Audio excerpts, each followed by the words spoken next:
Robert "Bobby" Donovan stood at 6'2", his steel-gray eyes reflecting a lifetime of calculated decisions. At 52, he had built an empire from nothing, a chain of luxury hotels that stretched across the eastern seaboard. His calloused hands told the story of a man who'd started swinging hammers at construction sites and ended up signing million-dollar deals in boardrooms. Bobby wasn't born into privilege. Raised in the South Boston projects by a single mother who worked 3 jobs, he learned early that the world owed him nothing.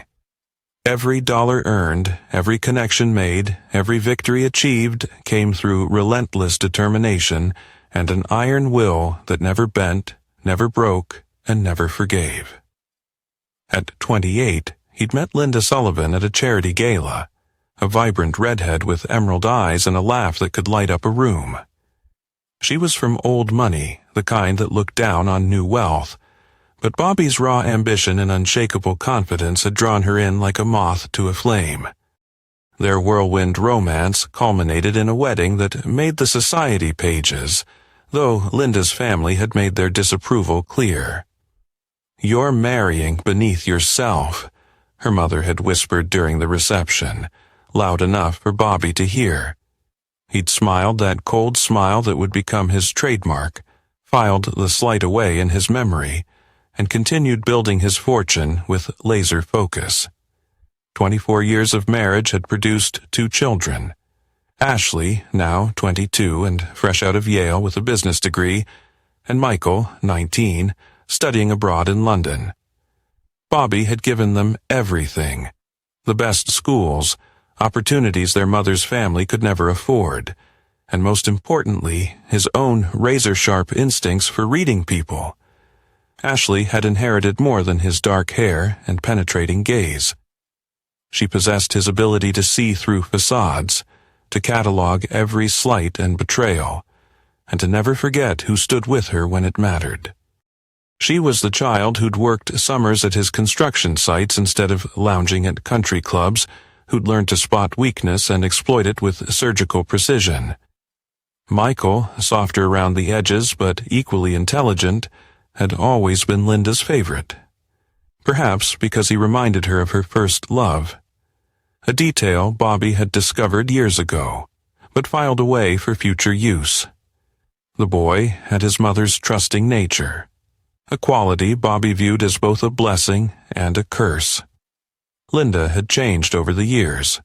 The woman who once marveled at Bobby's rise from poverty to prominence now seemed embarrassed by his blue-collar roots. She'd joined the right clubs, made the right friends, and slowly distanced herself from the man who'd given her everything she had. Bobby noticed everything. The way Linda would correct his grammar at dinner parties, how she laughed just a little too hard at other men's jokes, the subtle ways she undermined him in social situations. Bobby noticed it all. But he was patient. He had built his empire by watching, waiting, and striking when the moment was perfect. He'd seen his wife's growing dissatisfaction, noted her increasingly frequent girls' trips and late-night phone calls. He had observed the way she lit up around Victor Hayes, the silver-haired investment banker who had become a regular in their social circle. Victor Hayes represented everything Linda thought she wanted: old money, Ivy League pedigree, and the kind of refined cruelty that passed for sophistication among the elite. He was married to Patricia, a quiet woman who'd inherited her family's pharmaceutical fortune, and he had 2 children of his own from his first marriage. Bobby had done his homework on Victor long before anything became obvious. The man was a predator who'd left a trail of broken marriages and shattered families in his wake. He specialized in targeting the wives of self-made men, playing on their insecurities about their husbands' origins while positioning himself as the cultured alternative they deserved.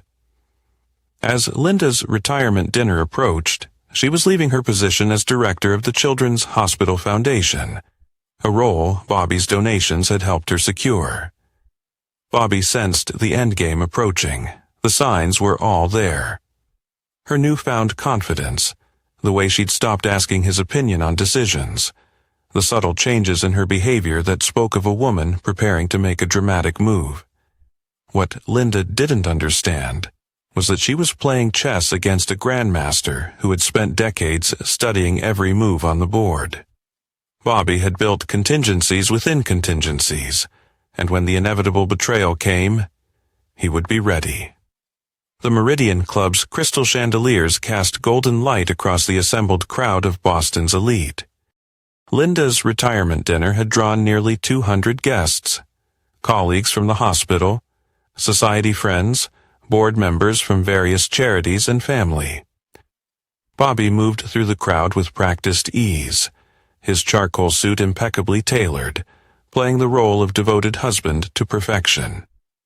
He had spent weeks preparing for this evening, though not in the way Linda imagined. While she focused on her speech and guest list, Bobby had been orchestrating something far more complex. He had positioned allies throughout the room, business partners who owed him favors, media contacts eager for the right story, and carefully selected witnesses who would remember every detail of what was about to unfold. Ashley stood near the bar, stunning in a black cocktail dress, her dark eyes scanning the room with predatory awareness. She had inherited her father's ability to read people, and tonight she was his reconnaissance team. Bobby caught Ashley's eye across the room and saw the subtle nod that confirmed what he already suspected. Victor Hayes was here, and he'd been whispering in corners all evening. "Quite the turnout," said Richard Kelly, Bobby's oldest friend and business partner. The two men had built their empire together, starting with a single apartment building renovation and growing into a hospitality conglomerate worth $800 million. Richard knew Bobby better than anyone, which meant he recognized the stillness that preceded the storm. "Linda always did know how to draw a crowd," Bobby replied, his voice betraying nothing. But Richard caught the subtle tension in his shoulders, the way his eyes tracked every movement in the room. Patricia Hayes approached their group, her nervous energy palpable. She'd been drinking heavily, Bobby noted, and her usually perfect composure was beginning to crack. "Robert, wonderful event. Linda must be so pleased with the turnout." "She certainly seems to be enjoying herself," Bobby observed, watching his wife laugh at something Victor had whispered in her ear. The two stood too close, their body language screaming intimacy to anyone with eyes to see. Patricia's face tightened. "Victor's been looking forward to this evening all week. He has such respect for Linda's accomplishments." The word respect dripped with barely concealed venom. Bobby filed the interaction away. Patricia knew, which meant others would know soon enough. Perfect. Dr. Margaret Foster, the hospital's chief administrator, approached with a warm smile. "Robert, we cannot thank you enough for your family's contributions over the years. The children's wing wouldn't exist without your generosity." "Linda's passion project," Bobby replied smoothly. "I just write the checks." It was a calculated humility designed to highlight the contrast between his substance and others' style. As the evening progressed, Bobby watched the chess pieces move into position. Victor had been working the room, subtly undermining Bobby in conversations with key social figures. He overheard snippets about new money lacking refinement and the importance of proper breeding. Classic Victor, planting seeds that would bloom into tomorrow's gossip. Michael called from London during the cocktail hour, his voice crackling through Bobby's phone. "Dad, sorry I couldn't make it. How's Mom handling retirement?" "She's handling it exactly as I expected she would," Bobby replied, the double meaning lost on his younger son. They spoke briefly about Michael's studies, but Bobby's attention remained fixed on the developing drama across the room. As dinner concluded and the speeches began, Bobby felt the familiar calm that preceded a battle. He'd built his fortune by seeing around corners, by anticipating moves before his opponents even knew they were making them. Tonight would be no different. Linda took the podium, radiant in her emerald dress, the same color as her eyes, chosen, Bobby knew, because Victor had once told her it was his favorite. She launched into her prepared remarks about service and gratitude, but Bobby could see the anticipation building in her expression. This wasn't just a retirement speech, it was a declaration of independence. As she spoke about new chapters and authentic relationships, her eyes kept finding Victor in the crowd. Ashley moved closer to Bobby's table, her own instincts recognizing that something significant was about to happen. 24 years ago, I married a man who promised me the world, Linda continued, her voice gaining strength. And in many ways, he delivered. But I've learned that success isn't just about money or power. It's about connection, understanding, and sharing values with someone who truly sees you. The room had gone quiet, sensing the shift in tone. Bobby sat perfectly still, his expression unchanged, but Ashley could feel the coiled energy radiating from him like heat from a forge.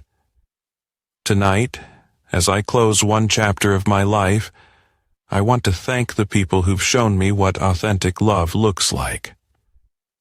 Linda's eyes found Victor again, lingering just a moment too long. The people who value depth over dollars, breeding over bluster.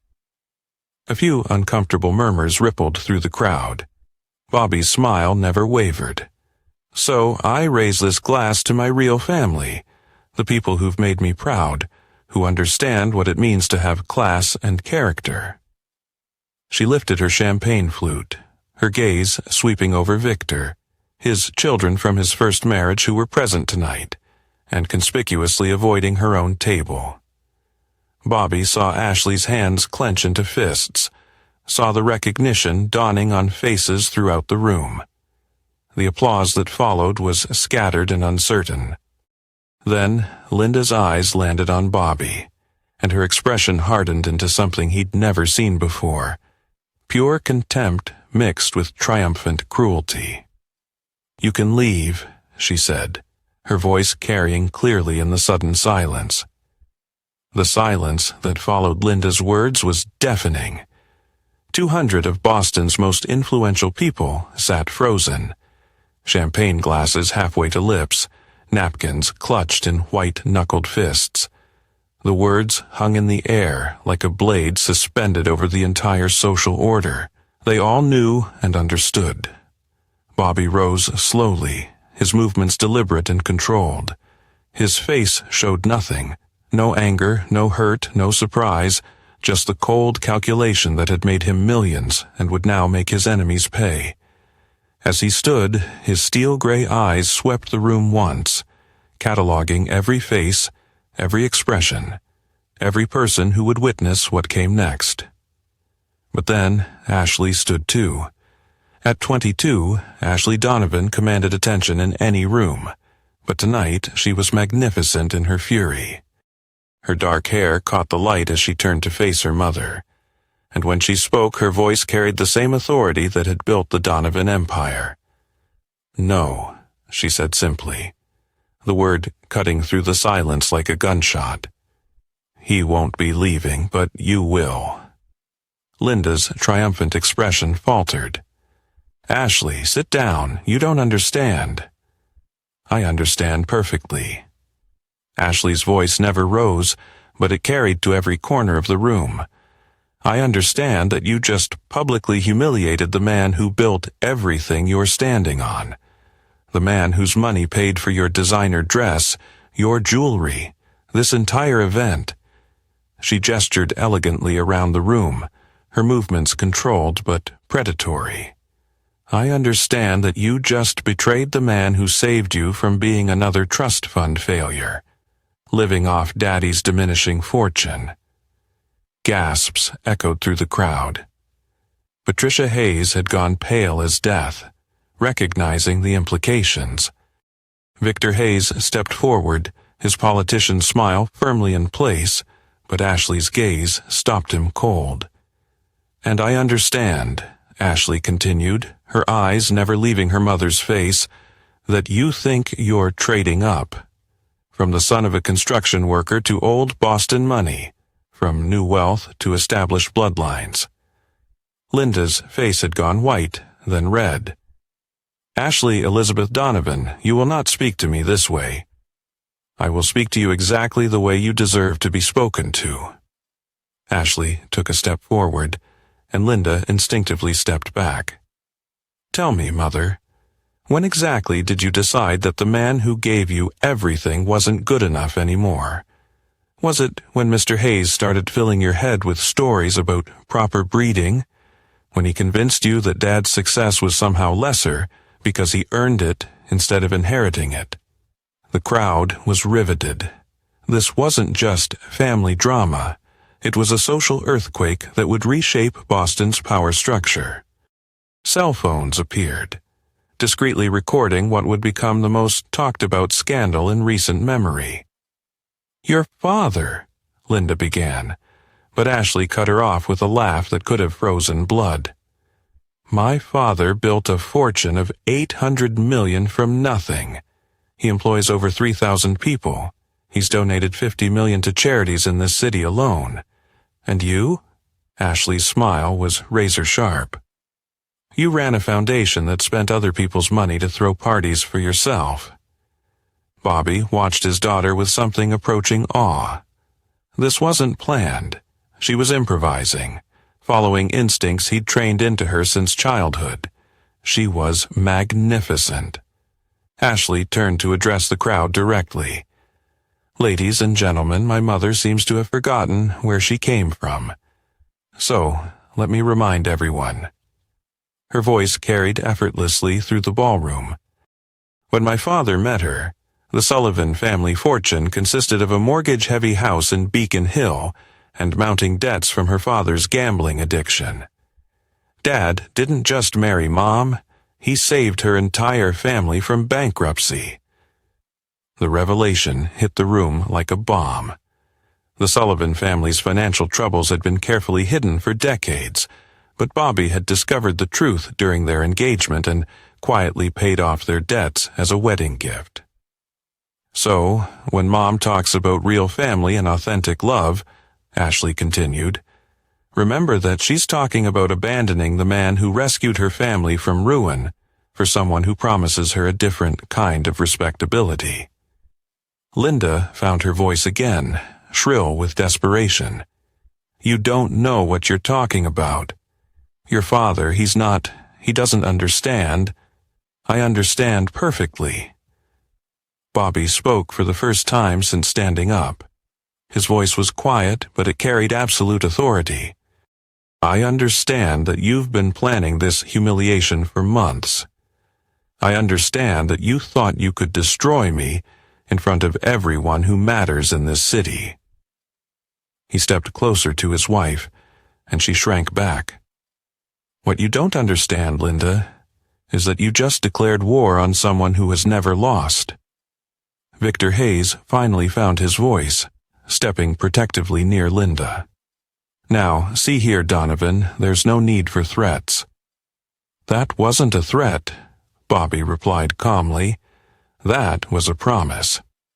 Ashley turned her attention to Victor, and her smile could have cut glass. "Mr. Hayes, how's your wife handling tonight's revelation? Patricia, are you enjoying watching your husband publicly claim my mother as his real family?"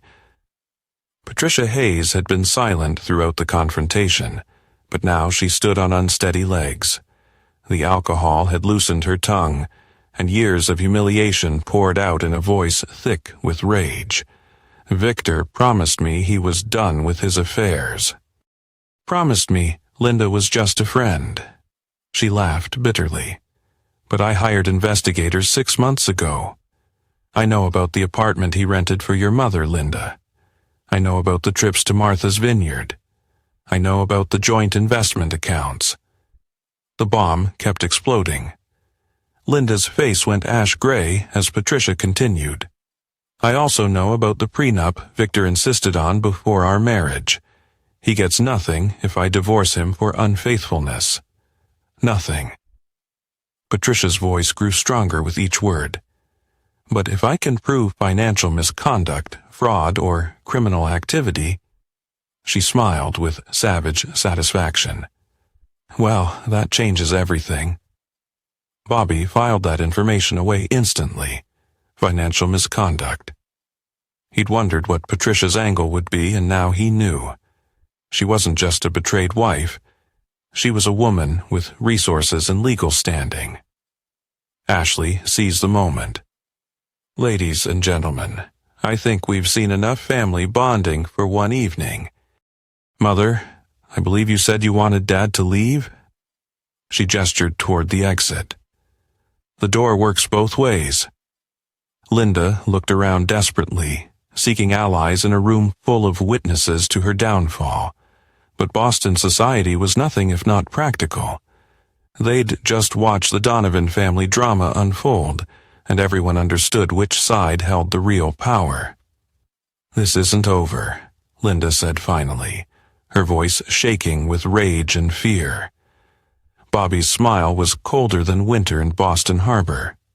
"You're absolutely right. It isn't."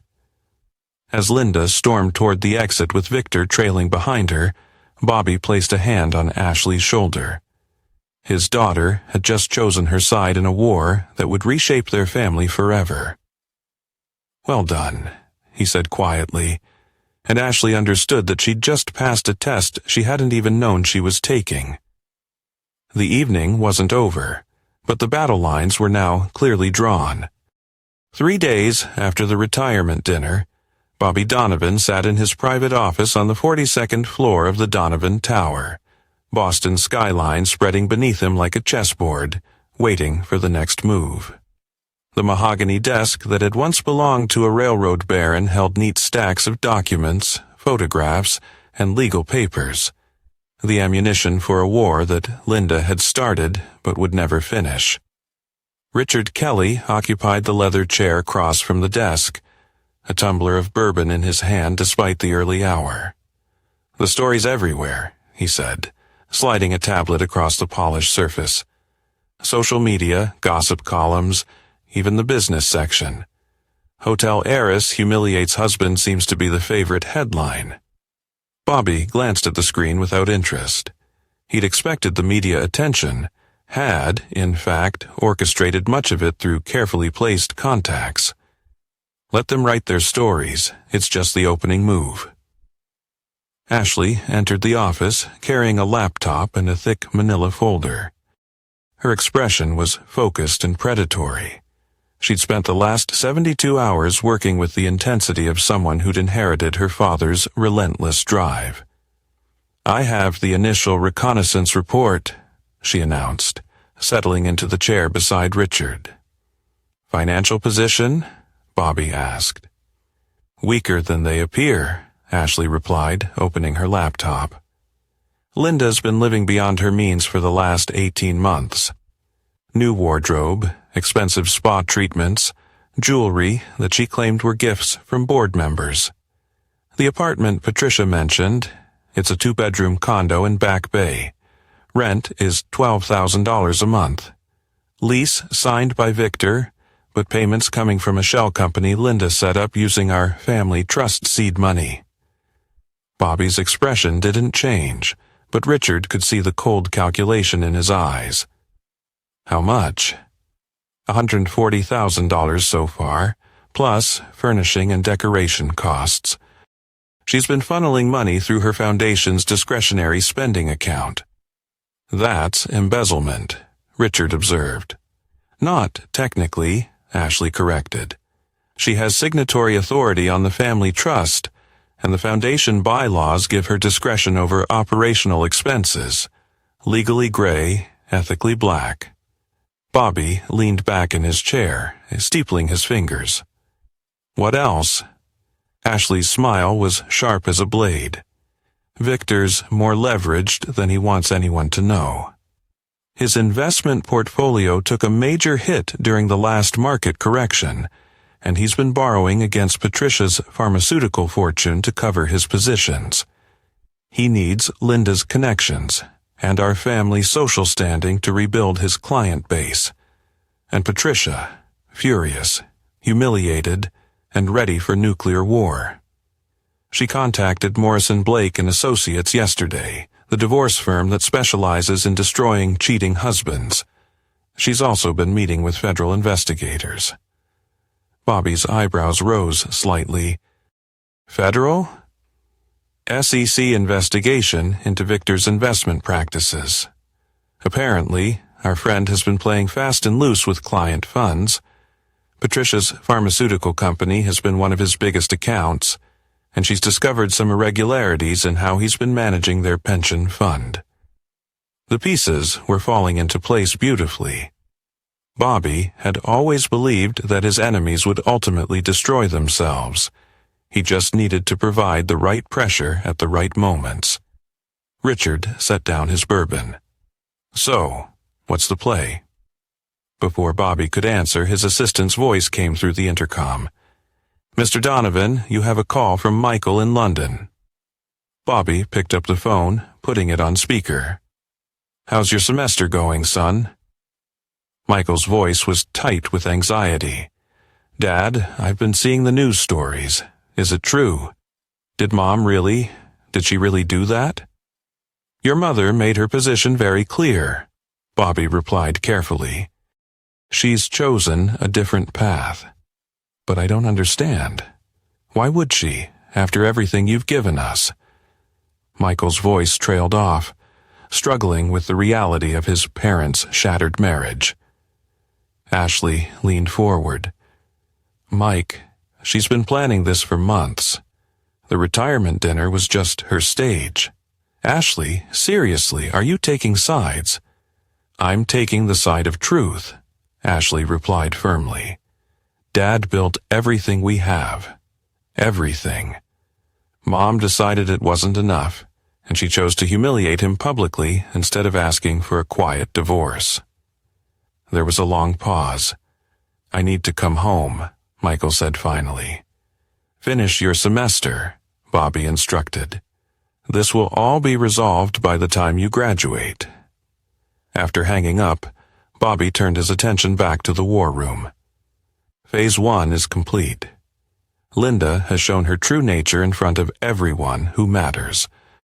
Phase 2 begins now. He opened the thick folder Ashley had brought, revealing photographs, bank statements, phone records, and other documentation that painted a comprehensive picture of the affair. Ashley, I want you to leak these financial irregularities to Patricia's divorce attorney. Not directly, use intermediaries. Make it look like concerned parties are coming forward. What about the SEC investigation? Richard asked. We're going to help it along. Victor's been sloppy with his client accounts, and I happen to know several of those clients personally. They'll be very interested to learn about the risks to their portfolios. Ashley studied her father's face. That's not everything, is it? Bobby's smile was winter cold. Victor has been using his position on 3 different charity boards to funnel investment management fees back to his own firm. Illegal? Probably not. Ethically questionable enough to destroy his reputation? Absolutely. How do we prove it? We don't have to prove it. We just have to raise the questions. Once the investigations start, the truth will come out on its own. Richard poured himself another bourbon. And Linda? Linda made this personal when she chose public humiliation over private conversation. She wanted to destroy my reputation in front of Boston society. Bobby's voice took on an edge that made both Richard and Ashley lean forward. Now, she gets to learn what happens when you declare war on someone who understands that reputation is everything. He pulled out another folder, this one containing detailed dossiers on Linda's social circle. Every charity board she sits on, every committee she chairs, every social event she organizes, They all depend on funding from my companies or my associates. She's about to discover that respect can't be bought, but it can definitely be withdrawn. Ashley's eyes lit up with understanding. Social exile. Complete and total. By the time I'm finished, Linda Sullivan, and yes, she'll be Sullivan again soon, won't be able to get a table at McDonald's, let alone the country club. Bobby stood and walked to the floor-to-ceiling windows, looking out over the city he'd helped build. She thought she was trading up from new money to old money. What she didn't realize is that old money dies without new money to sustain it, and I control more new money in this city than anyone. Richard set down his glass with a sharp click. Jesus, Bobby, you're going to destroy them both. Bobby turned back to face his oldest friend and his daughter, his expression carved from granite. They destroyed themselves the moment they chose betrayal over honor. I'm just accelerating the consequences. Ashley closed her laptop with satisfaction. When do we start? We already have. The first domino fell 3 days ago at that retirement dinner. The rest will follow in perfect sequence.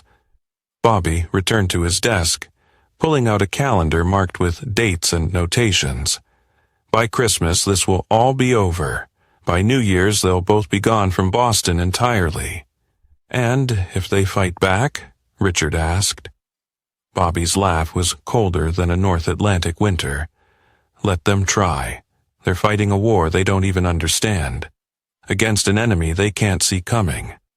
By the time they realize what's happening, it will be far too late to stop it.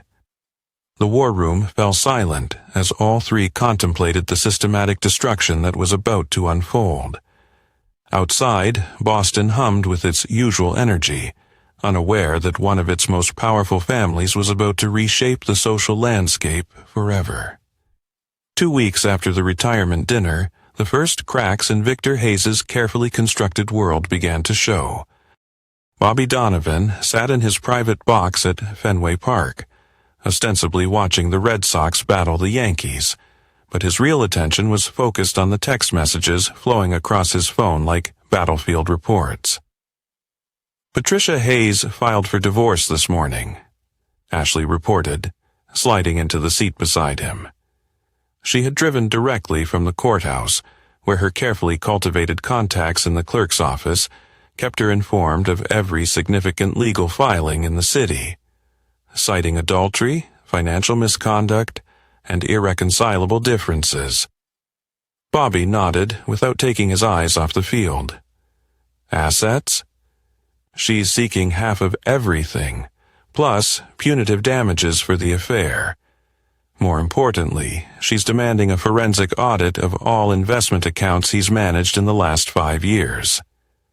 Ashley's smile was predatory.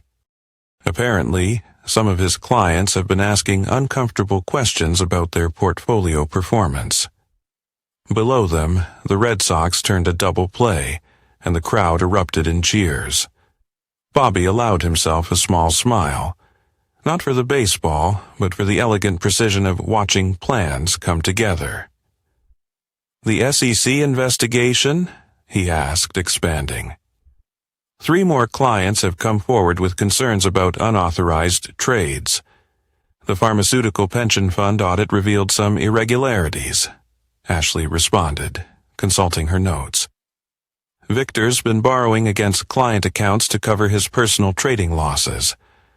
Nothing overtly criminal, but enough to destroy his license and reputation. Richard Kelly climbed the stairs to their box, his face grim. It's worse than we thought. I just had lunch with Tom Morrison, Patricia's lead attorney. Victor's been running a Ponzi scheme, but small scale. He's been using new client deposits to pay returns to existing clients whose investments he lost through aggressive trading. Bobby finally turned away from the game. How much? $14 million in client funds unaccounted for. The regulatory investigation is becoming a criminal investigation. Ashley whistled softly. That's federal prison time. If they can prove intent, they'll prove it. Bobby said with quiet certainty. Men like Victor always keep records. They can't help themselves. They need to document their cleverness, even when it's evidence of their crimes. A text message arrived on Bobby's phone, and his expression shifted to something approaching satisfaction. Linda's having problems of her own. The Children's Hospital Foundation Board met this morning. Seems there are questions about her expense reports. What kind of questions? Richard asked. The kind that arise when a board treasurer discovers that $50,000 in operational expenses were actually payments to interior decorators for an apartment in Back Bay. Bobby pocketed his phone. Amazing how quickly these accounting irregularities come to light when people start looking closely. Ashley leaned forward. She'll claim it was Victor's idea, that she was manipulated. She can claim whatever she wants. The board cares about one thing, protecting the foundation's reputation. Linda Sullivan represents a liability they can't afford. Below them, the game entered the 7th inning, but the real action was happening in boardrooms and law offices across Boston. Bobby's phone buzzed with updates from across his network of allies and associates. Richard studied his oldest friend's face. "You're enjoying this." "I'm ensuring justice," Bobby corrected. "Linda chose to destroy my reputation publicly. She chose to humiliate me in front of everyone who matters in this city. She chose to side with a man who's been stealing from his clients to fund their affair." His voice remained calm, but the steel underneath was unmistakable. "These are consequences, not revenge." Ashley's phone rang and she answered immediately. After a brief conversation, she hung up with obvious satisfaction. Dr. Margaret Foster, the hospital administrator, the Children's Foundation Board voted unanimously to request Linda's resignation, effective immediately. On what grounds? Misuse of foundation resources, failure to disclose potential conflicts of interest, and conduct unbecoming a board member. Ashley grinned. Apparently, having an affair with a man who's under SEC investigation qualifies as a conflict of interest. Bobby's phone buzzed again. This time, his expression grew genuinely pleased. Patricia Hayes is requesting a meeting. She wants to discuss mutual interests regarding her husband and my wife. "When?" Richard asked. "Tomorrow morning. Private dining room at the Union Club." Bobby stood, straightening his jacket. "Gentleman and lady, Phase 2 is complete. Victor's professional reputation is in ruins. His finances are under investigation, and his marriage is headed for a very public and expensive divorce." "And Linda?" Ashley asked. "Linda is discovering that Boston society is a small, interconnected web. When you betray one of the spiders, the entire web turns against you." Bobby's smile was colder than a December wind off Boston Harbor. "She's lost her position at the foundation, which means she's lost her social standing. Without social standing, she's lost her value to Victor. And without Victor's financial support, she's about to discover what life is like when the money runs out." They left Fenway as the Red Sox completed their victory. But Bobby was already thinking about tomorrow's meeting with Patricia Hayes. The enemy of his enemy was about to become a very useful ally. The drive back to Beacon Hill took them through neighborhoods where Bobby's influence was carved into the landscape. Hotels, office buildings, apartment complexes that bore his architectural signature. This was his city, built through decades of careful relationship building and strategic thinking. "Dad," Ashley said as they pulled up to his townhouse, "what if Linda tries to come back? What if she realizes she's made a mistake and wants to reconcile?" Bobby turned to look at his daughter, seeing his own ruthless determination reflected in her dark eyes. "Ashley, I want you to understand something very clearly. I don't forgive betrayal, ever. Your mother chose her side when she stood in front of 200 people and humiliated me. She chose Victor Hayes over the man who built everything she ever had." He stepped out of the car, then leaned down to the window. "Some bridges, once burned, can never be rebuilt. Linda burned ours to ashes 3 weeks ago. What happens to her now is entirely her own responsibility."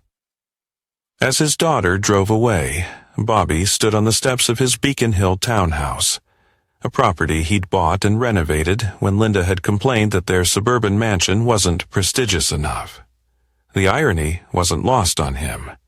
He'd spent 24 years giving his wife everything she thought she wanted, only to discover that what she really wanted was to destroy him.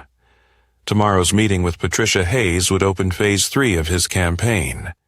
And by the time Phase 3 was complete, both Linda and Victor would understand exactly what it meant to declare war on Robert Donovan. The evening air carried the scent of autumn leaves in the coming winter. Bobby breathed deeply and smiled. Justice, he reflected, was often indistinguishable from patience. The Union Club's private dining room had witnessed countless power meetings over its 150-year history, but few as coldly calculated as the one unfolding between Bobby Donovan and Patricia Hayes. She sat across from him at the polished mahogany table, her usual nervous energy replaced by something harder and infinitely more dangerous. "I want to destroy him," Patricia said without preamble, her manicured fingers wrapped around a crystal water glass. "Completely. Financially, professionally, socially. I want Victor Hayes to lose everything he's ever valued." Bobby studied her with the same attention he'd once given to architectural blueprints, looking for structural weaknesses and load-bearing supports. Patricia Hayes had been a mouse for 20 years of marriage, but betrayal had transformed her into something predatory. "Revenge is expensive," Bobby replied calmly, cutting his eggs Benedict with surgical precision. "And dangerous. Are you prepared for the costs?"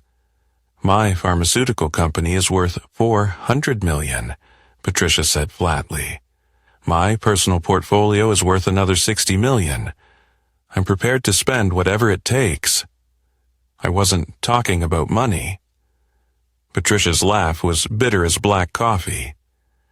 "You think I care about my reputation? Victor destroyed that 3 affairs ago. You think I care about social standing? I've been hiding his infidelities for 2 decades while pretending everything was perfect." She leaned forward, her eyes blazing with 20 years of suppressed rage. "He's stolen from me, lied to me, and humiliated me. Now he's going to pay." Bobby set down his fork and regarded her with new respect. A woman with resources, motivation, and nothing left to lose was the most dangerous ally he could have asked for. "What did you have in mind?" he asked.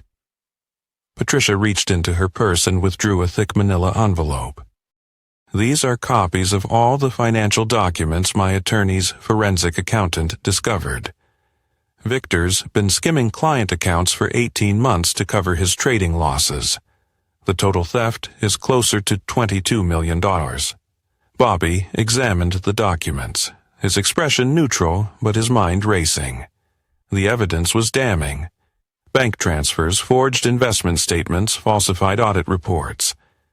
Victor hadn't just been stealing, he'd been sophisticated about it.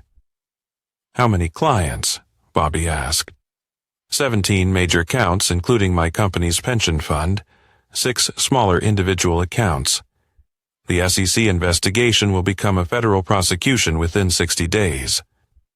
"And Linda's involvement?" Patricia's smile could have cut diamond. "That's where it gets interesting. Linda Sullivan didn't just benefit from Victor's theft. She actively participated in it." She slid another document across the table. "Victor established a shell company called Heritage Investment Consulting 6 months ago. Linda is listed as the chief financial officer with signatory authority on all accounts.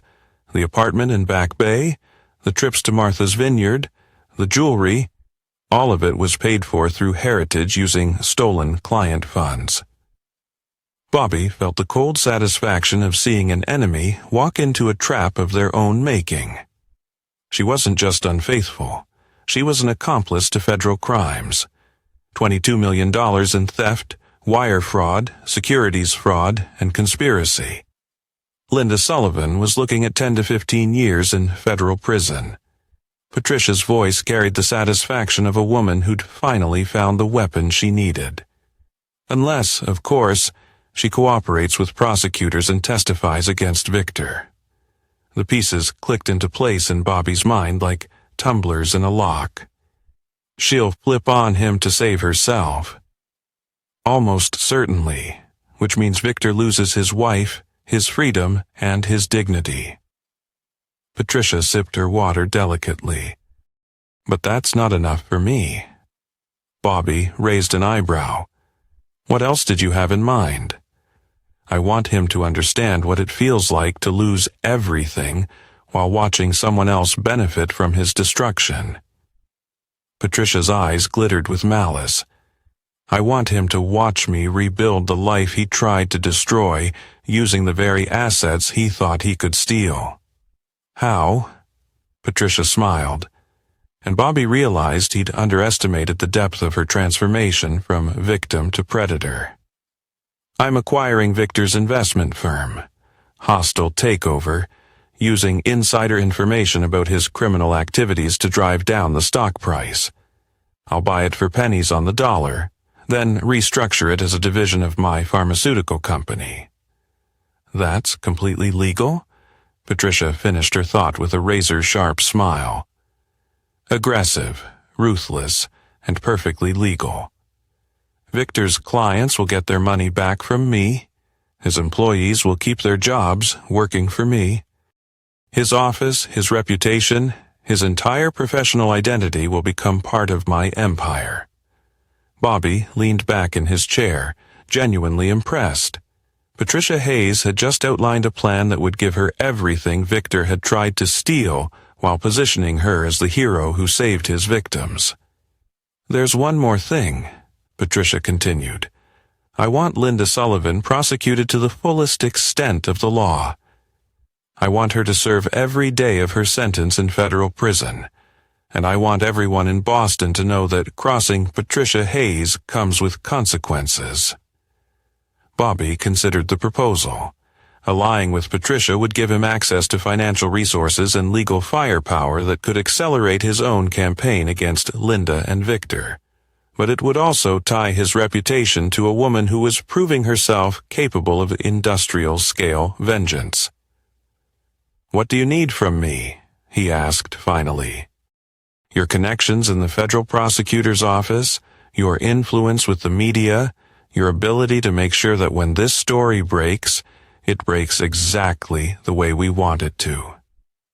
Patricia's voice took on a harder edge. I want Linda Sullivan to be the face of this scandal.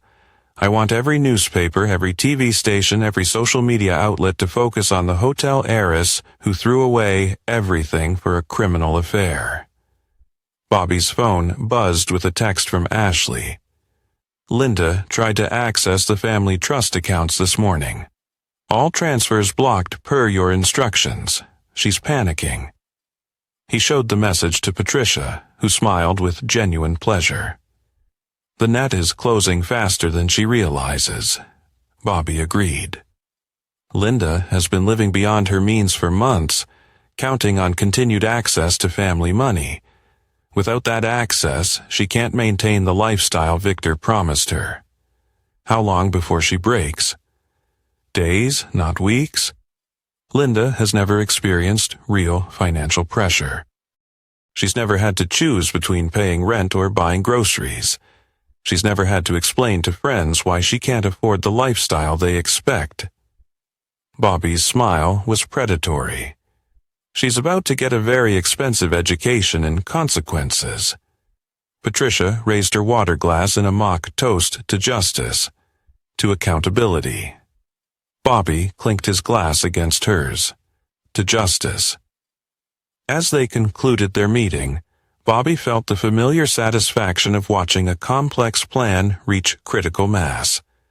Patricia Hayes had just provided him with the perfect weapon against Victor and Linda, federal prosecution that would destroy them both while positioning their victims as heroes.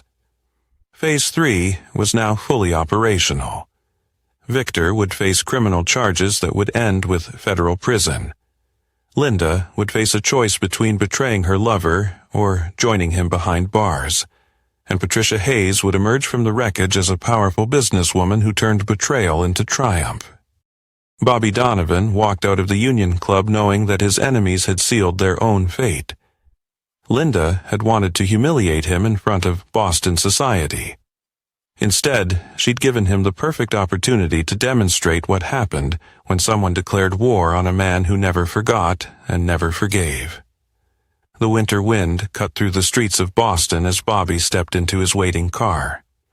By Christmas, Linda and Victor would be facing federal indictments. By New Year's, they'd be gone from his life forever. Some lessons, he reflected, were only learned the hard way. The headlines hit Boston like a meteor strike. Federal agents raid investment firm dominated the front page of every newspaper, while television news led with dramatic footage of FBI agents carrying boxes from Victor Hayes' downtown office building. By noon, the story had exploded across social media, transforming a local scandal into national news. Bobby Donovan watched the coverage from his office, Ashley at his side with a laptop tracking the story's viral spread. The timing was perfect. Exactly 6 weeks after Linda's public humiliation and 3 days before Thanksgiving, the federal prosecutors had moved with the precision of a Swiss watch, thanks to Patricia Hayes' cooperation and Bobby's behind-the-scenes influence. The warrant covered everything, Ashley reported, reading from multiple news sources simultaneously. Personal computers, financial records, client files, and safety deposit boxes. They even seized Victor's personal assets, cars, boats, jewelry. Bobby's phone rang.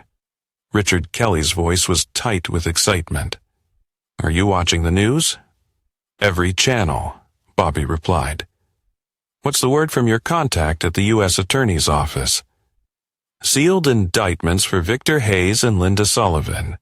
23 counts of wire fraud, securities fraud, money laundering, and conspiracy. They're looking at 20 to 30 years if convicted." Ashley looked up from her laptop. "Linda was arrested this morning." Richard continued. "Federal agents found her at Victor's apartment. Apparently, she'd been staying there since you froze the family accounts 2 weeks ago."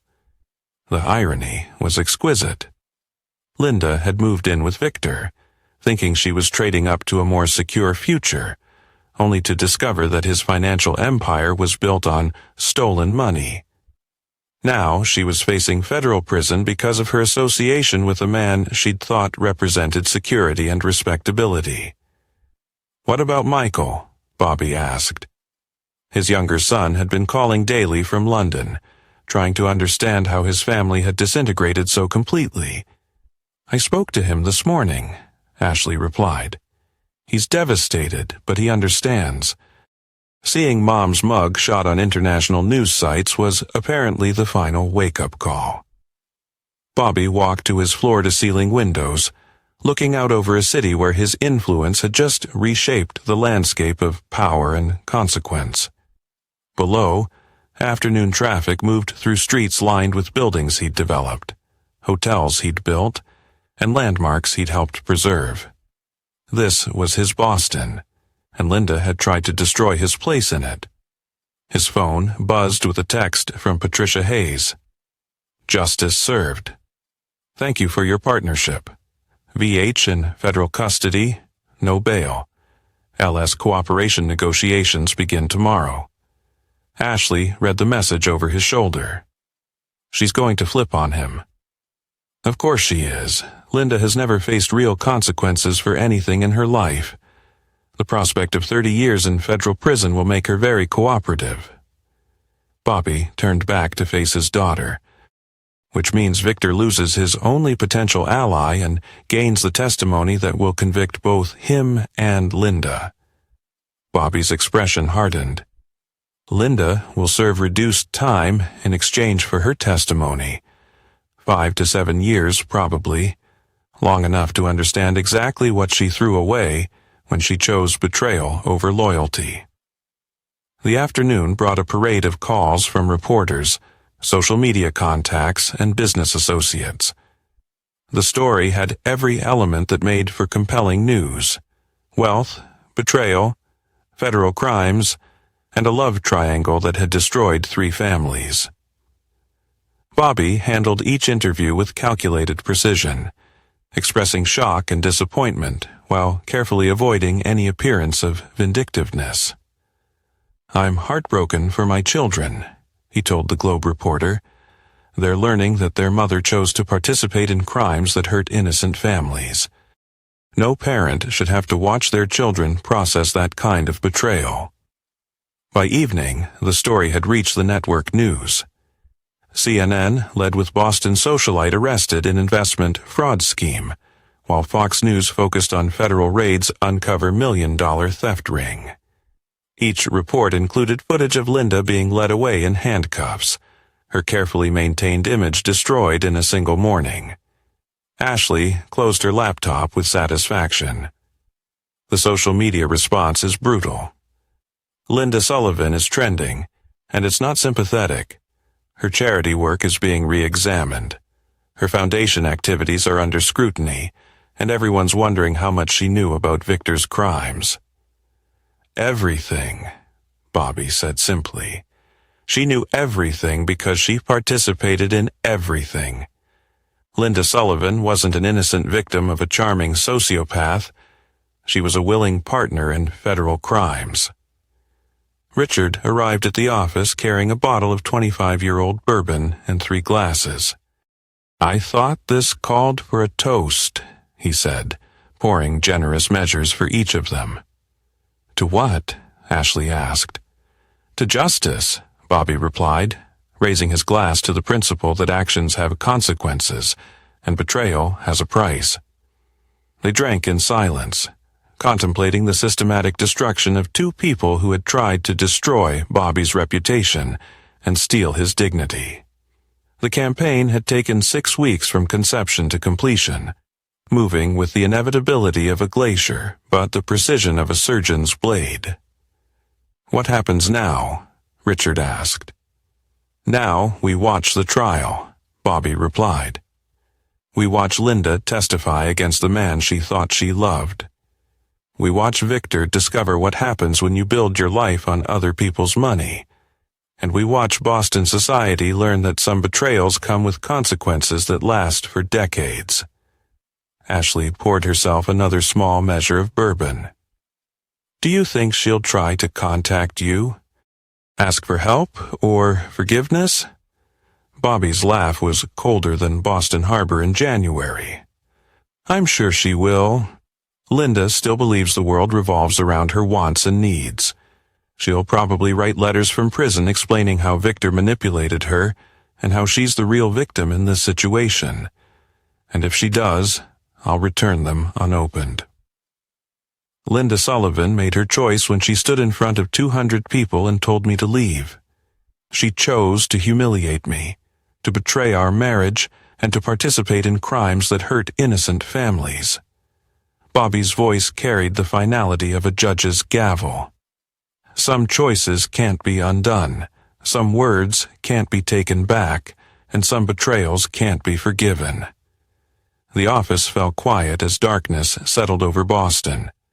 Outside, the city hummed with its usual energy, but inside the Donovan Tower, 3 people contemplated the successful completion of a campaign that had remade the social landscape of an entire city.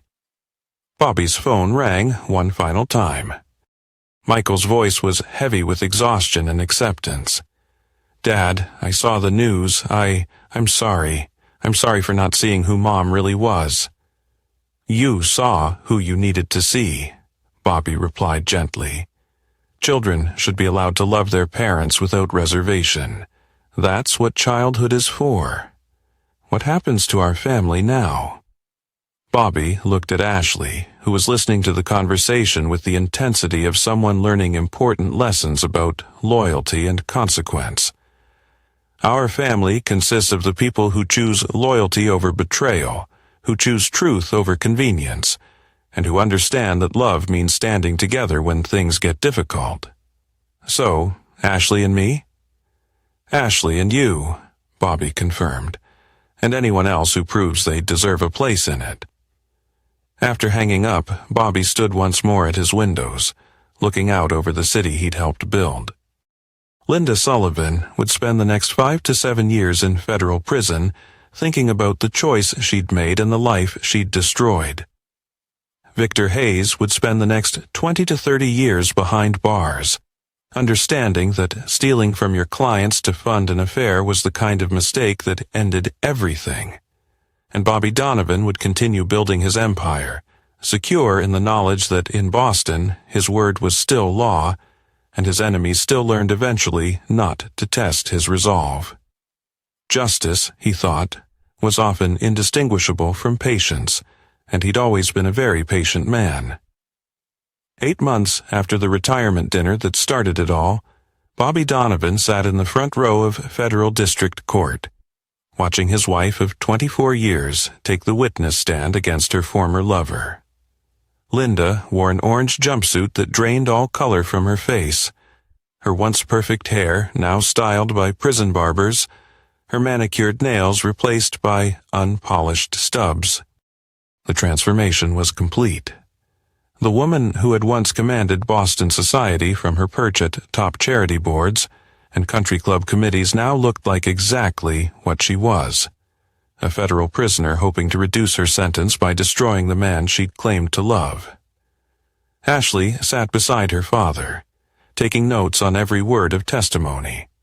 Michael had flown in from London, his face a mask of complicated emotions, as he watched his mother catalog Victor Hayes's crimes in methodical detail. "The defendant told me that client funds were available for personal use as long as we replaced them before the quarterly audits," Linda testified, her voice barely above a whisper. "He said it was standard practice in the investment industry."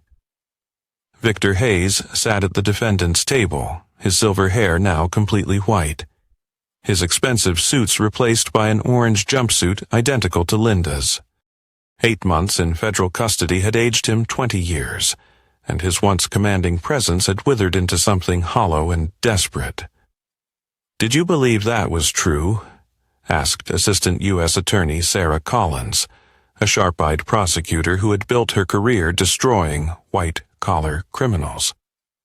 I wanted to believe it," Linda replied. Victor was so confident, so assured. He made it sound like we were just borrowing money that belonged to us. Anyway, Bobby watched his wife lie under oath and felt nothing but cold satisfaction. Linda was rewriting history to cast herself as a naive victim instead of an eager participant. But the evidence told a different story. Bank records, email exchanges, and witness testimony had already established her as a knowing co-conspirator who had spent stolen money with full awareness of its source. Patricia Hayes sat in the row behind Bobby, her presence a constant reminder of the alliance that had made this prosecution possible. She'd hired the best private investigators money could buy, provided crucial evidence to federal prosecutors, and testified the previous day about Victor's systematic theft from her pharmaceutical company's pension fund. "Mrs. Sullivan," the prosecutor continued, "did you personally sign checks drawn on Heritage Investment Consulting accounts?" "Yes," Linda admitted reluctantly. "And did you know that Heritage was funded entirely through transfers from client investment accounts managed by Mr. Hayes?" Linda's lawyer objected, but the judge overruled. The answer was already part of the evidence. Linda had signed dozens of checks totaling over $400,000, all funded through Victor's theft of client money. "I signed what Victor told me to sign," Linda said finally, her voice breaking slightly. I trusted him completely. Bobby's phone buzzed with a text from Richard Kelly, who was monitoring news coverage from his office. CNN is calling it the betrayal of betrayals. Linda's testimony is trending on social media as an example of how affair partners turn on each other when facing prison time. The irony wasn't lost on anyone in the courtroom. Linda had betrayed her husband for Victor, and now she was betraying Victor to save herself from the consequences of their shared crimes. It was a perfect demonstration of the character that had led her to this point. Someone who would always sacrifice others to protect herself. During the lunch recess, Bobby found himself face to face with Linda for the first time since the retirement dinner. She approached him in the courthouse hallway, flanked by her federal public defender, her eyes red with tears. "Bobby, please," she said, her voice barely audible. "I need to talk to you." Bobby looked at her with the same expression he might give a stranger asking for directions, polite but completely disinterested. "I don't think we have anything to discuss, Miss Sullivan." The use of her maiden name hit Linda like a physical blow. The divorce had been finalized 3 months ago, leaving her with nothing but legal debts and the clothes in her prison cell. "I made a mistake," she continued desperately. "A terrible mistake. But I never meant for it to go this far. I never meant to hurt you or the children." Bobby's lawyer, Thomas Morrison, Patricia's divorce attorney, who had become Bobby's counsel when their interests aligned, stepped between them. "My client has no comment," he said firmly, but Bobby held up a hand. "Actually, I do have something to say." He looked directly at Linda, his steel gray eyes showing no emotion whatsoever. "You chose this path when you stood in front of 200 people and told me to leave. You chose it when you participated in stealing millions of dollars from innocent families. You chose it when you valued Victor Hayes' attention more than your children's respect." Linda's tears came harder now. "Bobby, please. I know I hurt you, but you didn't hurt me," Bobby interrupted quietly. "You revealed who you really are. The woman I thought I married wouldn't have been capable of what you've done. So, either you've changed into someone I don't recognize, or I never knew you at all." He paused, studying her face with clinical detachment. "Either way, the Linda Sullivan I'm looking at now is a stranger who happens to share my children's DNA. Nothing more." Linda collapsed against the courthouse wall, her sobs echoing through the marble hallway. Federal marshals moved to escort her back to the defendant's area, but Bobby was already walking away, Ashley and Michael flanking him like bodyguards. "Dad," Michael said quietly as they waited for the elevator. "Was that necessary?" Bobby looked at his younger son, seeing Linda's softer features reflected in the young man's face. "Michael, your mother just spent 3 hours on the witness stand, describing how she helped steal $22 million from families who trusted Victor Hayes with their life savings. She's not asking for forgiveness. She's asking for rescue from consequences she earned. But she's still our mother." "No," Ashley said firmly. "She's the woman who gave birth to us. A mother protects her children even when it costs her something. Linda Sullivan chose to protect herself at everyone else's expense." The elevator arrived, and they rode down in silence. Outside the courthouse, reporters clustered around microphones and cameras, broadcasting the day's testimony to a national audience fascinated by the spectacle of wealthy people destroying each other. Bobby gave a brief statement expressing satisfaction with the justice system's handling of the case, then escaped to his waiting car. The afternoon session would feature Victor's defense team attempting to shift blame to Linda and minimize his role in the conspiracy. It was a strategy doomed to fail. The evidence was too overwhelming, and Linda's cooperation had eliminated any possibility of reasonable doubt. That evening, Bobby sat in his Beacon Hill study, reading trial transcripts while Ashley worked on her laptop, and Michael struggled with his own complicated emotions about their family's destruction. "The jury's going to convict him," Ashley said without looking up from her screen. Twitter sentiment analysis shows 89% negative reaction to his defense strategy. People see through the "Linda made me do it" narrative. "What about sentencing?" Michael asked. 20 to 25 years for Victor, Bobby replied. 5 to 7 for Linda, with supervised release and restitution requirements. Michael was quiet for a long moment. "Will you ever forgive her?" Bobby closed the transcript and looked at his younger son with the patience of a teacher explaining a difficult concept. "Michael, forgiveness requires repentance. Real repentance means accepting responsibility, making amends, and changing behavior. Your mother has done none of those things. But she testified against Victor. She testified against Victor to reduce her own sentence," Ashley corrected. "That's not repentance, that's negotiation." Bobby nodded. "If Linda had come to me privately, admitted her mistakes, ended the affair, and made real efforts to repair the damage she'd caused, we might have had a different conversation. Instead, she chose public humiliation, continued the criminal conspiracy, and only cooperated with prosecutors when facing 30 years in prison. So, there's no chance." "There's no chance," Bobby said with finality. "Some betrayals are too fundamental to forgive. Some choices reveal character in ways that can't be undone. Linda Sullivan showed me exactly who she really is, and that person isn't someone I can trust, respect, or love." Michael nodded slowly, finally understanding that his father's position wasn't about anger or revenge.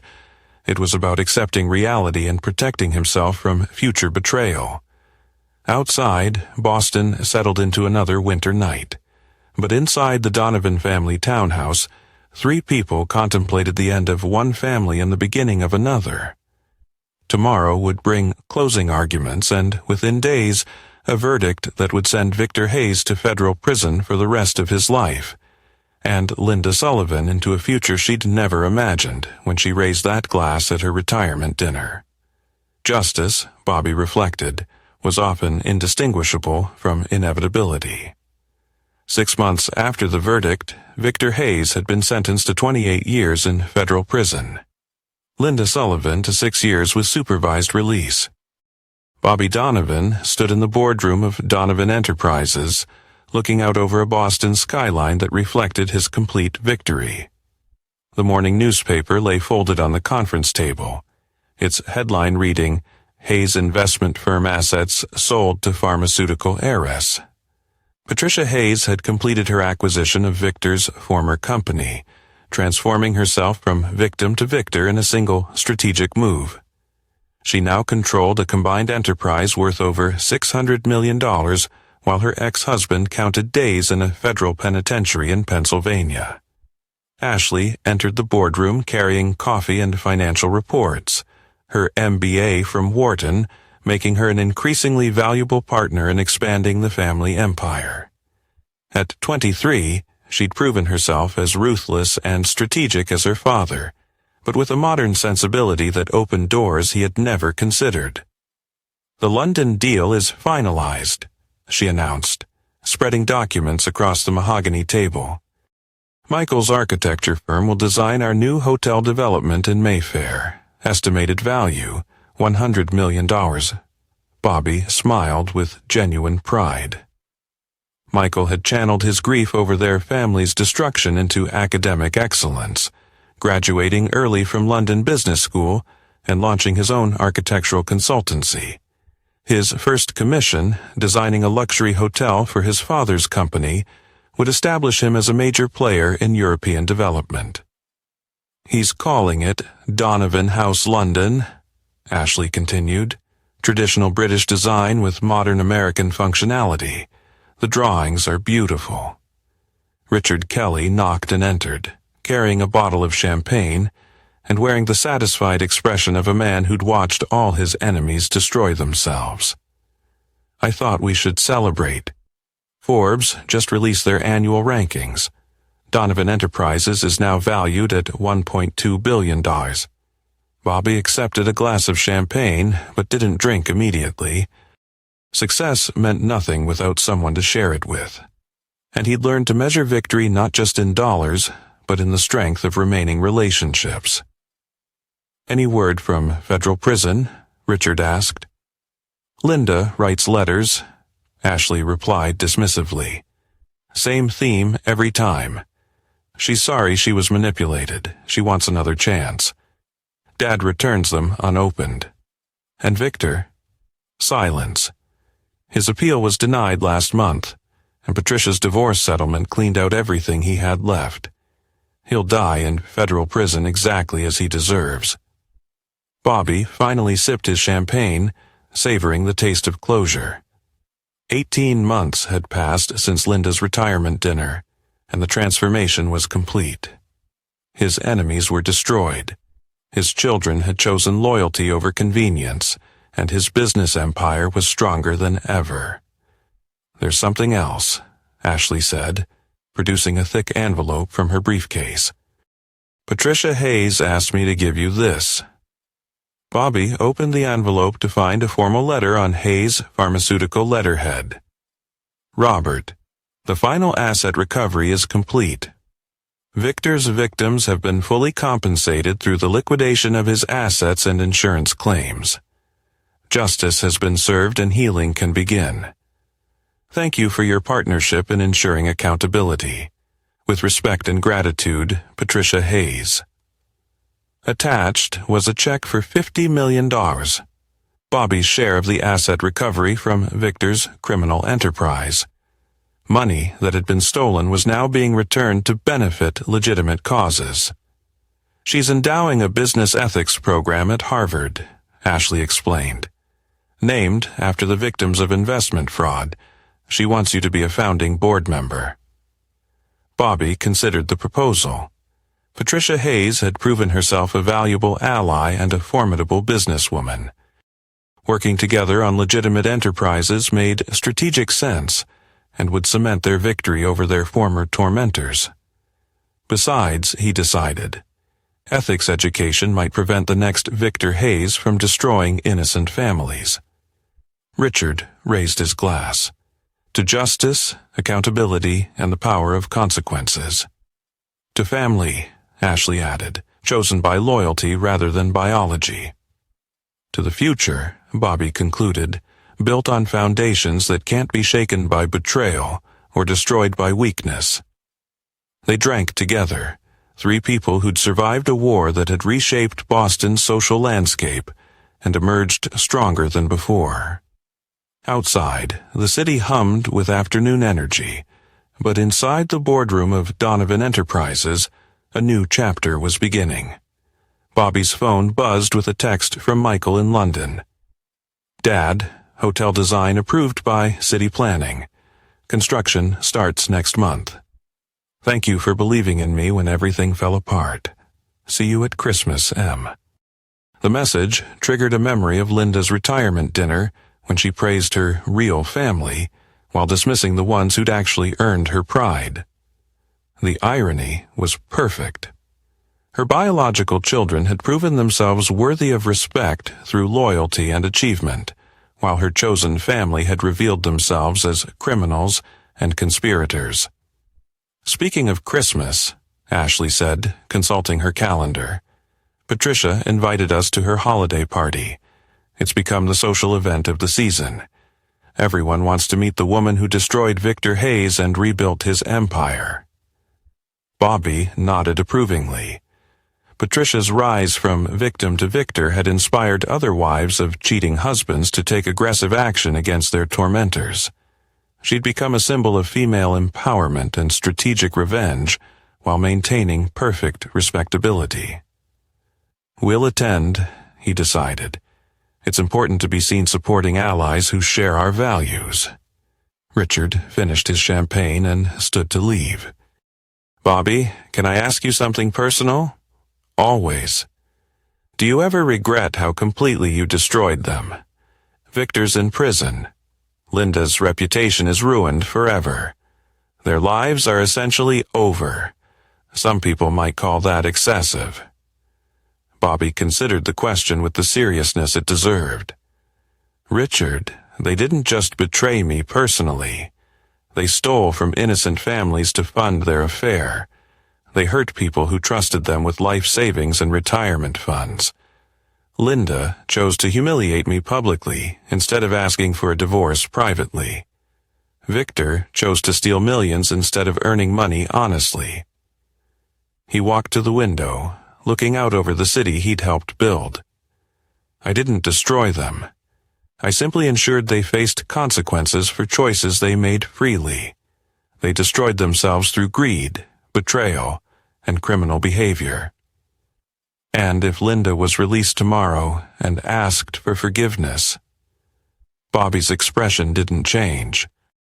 I'd wish her well in rebuilding her life somewhere else. Some betrayals can't be forgiven. Some trust can't be restored, and some relationships can't be repaired. Linda Sullivan made her choice when she chose public humiliation over private dignity. Ashley gathered her documents, preparing to return to work. Dad, there's one more thing. I've been accepted to the Executive MBA program at London Business School. I want to work with Michael on the European expansion. Bobby felt a surge of pride that had nothing to do with money or revenge. His children had chosen to build something together instead of tearing each other down. They had chosen loyalty, achievement, and family unity over the betrayal and selfishness that had destroyed their mother. When do you start? January. Michael's found me an apartment near his office. We're calling ourselves Donovan International Development. Separate from your company, but coordinated strategy. Bobby smiled, seeing the future taking shape in ways he'd never imagined during those dark days after Linda's betrayal. His children weren't just surviving their family's destruction. They were using it as motivation to build something better. You have my blessing and my backing, he said simply. Build something that will last for generations. As afternoon turned to evening and his children departed for their own plans, Bobby remained in his office, contemplating the view that had witnessed his complete victory over those who tried to destroy him. Linda Sullivan was serving year 2 of her federal sentence, learning daily that actions have consequences, and betrayal has a price. Victor Hayes was discovering that stealing from clients to fund an affair was the kind of mistake that ended everything permanently. And Bobby Donovan continued building his empire, secure in the knowledge that in Boston, loyalty was rewarded, betrayal was punished, and some men never forgot the lessons others tried to teach them. Justice, he reflected one final time, was often indistinguishable from patience. And he'd always been a very patient man. The last light faded from Boston Harbor as Bobby Donovan prepared to go home to a family chosen by loyalty rather than biology, built on foundations that couldn't be shaken by betrayal or destroyed by weakness. Some endings were actually beginnings, and some victories were worth waiting for. The war was over. The righteous had won. 5 years later, Ashley and Michael's Donovan International Development had become Europe's premier luxury hotel design firm. Patricia Hayes served as CEO of a pharmaceutical empire worth over $1 billion and had remarried a British nobleman who appreciated her strength and business acumen. Victor Hayes died in federal prison during his 4th year of incarceration, having never received a single visitor or letter from anyone who had once claimed to love him. Linda Sullivan was released after serving 5.5 years, relocated to a small town in Oregon, and worked as a bookkeeper for a local charity. Her request for contact with her former family continued to be returned unopened, exactly as they deserved. Bobby Donovan's empire grew to encompass hotels across 3 continents, all bearing the family name and reputation for excellence that could never be tarnished by those who tried to destroy it. Some lessons, it turned out, were only learned the hard way, and some men never forgot who stood with them when it mattered most. This is where our story comes to an end.